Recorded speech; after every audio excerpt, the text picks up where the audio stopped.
નાના પાટેકર ભારતીય સિનેમાના living legend છે. તેને ઇન્ડસ્ટ્રીમાં જોરદાર કામ કર્યું છે. તે અવારનવાર ફિલ્મો પર બોલે છે અને ફિલ્મ ઇન્ડસ્ટ્રીને લઈને પોતાના મંતવ્યો પણ સામે રાખે છે. તે ઘણા જ સામાજિક મુદ્દાઓ અને પોલિટિક્સ પર પણ ખુલ્લેઆમ પોતાના વિચારો વ્યક્ત કરે છે. તેની કોઈ પણ ફિલ્મ ચર્ચામાં હોય કે ન હોય તે ચર્ચામાં રહે છે. તેની પાછળનું કારણ તેમના દ્વારા આપવામાં આવેલા નિવેદનો છે. તેને બીજેપી અને વડાપ્રધાન નરેન્દ્ર મોદીને લઈને પણ આવું જ એક નિવેદન આપ્યું છે. એક ઇન્ટરવ્યૂમાં નાનાને પૂછવામાં આવ્યું કે આવનારી લોકસભા ચૂંટણી અંગે તેનો શું અભિપ્રાય છે. તેના પર તેને કહ્યું કે દેશ પાસે ભાજપ સિવાય કોઈ વિકલ્પ નથી. તેના મતે નરેન્દ્ર મોદી ફરી એકવાર વડાપ્રધાનની ખુરશી પર બેસશે.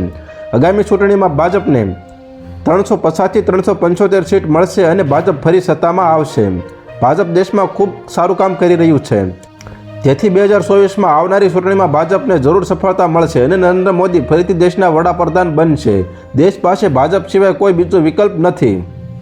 તો હાલ અત્યાર માટે આટલું જ મિત્રો. ફરી મળીએ નવી અપડેટ સાથે. તે પહેલાં વિડીયોને લાઇક કરી ગુજરાત ટોપ ન્યૂઝ ચેનલને સબસ્ક્રાઇબ કરી દેજો અને પાછળ આવેલું બેલ આઇકન પણ દબાવી દેજો, જેથી તમને નવી ખબરો મળતી રહે.